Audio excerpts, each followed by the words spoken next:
in reng in chi bai le vaizan chu thillom lo dewel critics video in social na video ko hong sim ding ania social na hi loma no a in pak ruk chu mitin nei loma ami ruk chu thang thar ha in ma ai son pe na ding le la phuk tu ha in ma ai son pe theina ding in social tun no hin chu changkang na hi tak tak theino a ma ai son pe theina ding le ai changkang pe theina ding ti ngai tu in voizan chu la thu social ka hong tho ding ani social num tam tak ne a asan chu la hi film khurno la ya zik sul thenia trong khom hi ngai tu ching no la ya zik sul theni boka khakha phuk tu mani azik tu in athim no lei hrim hrim an no le mar trong a hrit no lei hrim hrim ni lawin film khur tok no lei dam ngai tu ching no le ya alo zik sul dam thil thenia khang hai kha ma ting pe ya suk dik tum tral na lungur le nei theina ding ti ngai tu in hi video ka hong si mani masata ka dingin groom Victor anni hi ben anni a an singer pa Alfred Elmar ama ngei na phu mangai na derti kha moi ka ti em a alathluk lem kha chu mar lathluk layal nal ka ti pol top te na khom thang phak hi lati ka ta ding chun moi ka ti em ka ngai ngok theino ka ngai ngun pol ani ve ni mar la chu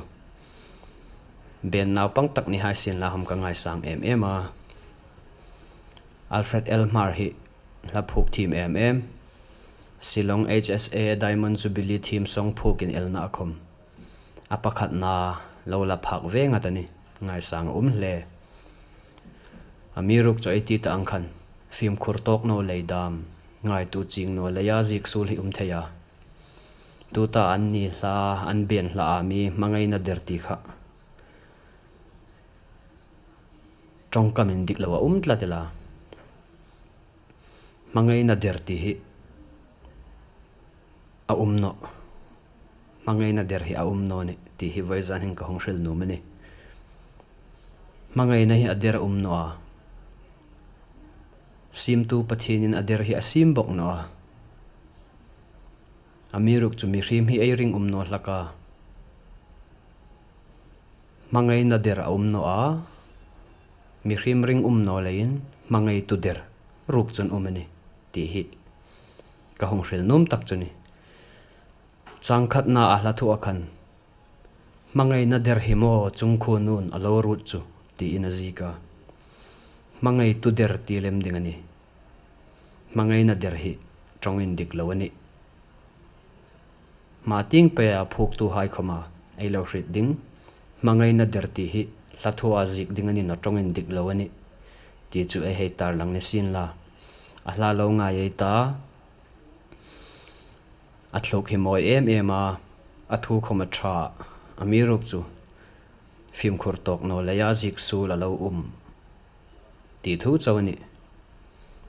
Alfred Elmar ngai sang em ma ting pe ya la tam tak la tha tak hai hung phuk nok pe ding in dit sakna kan hlan che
về cái tin song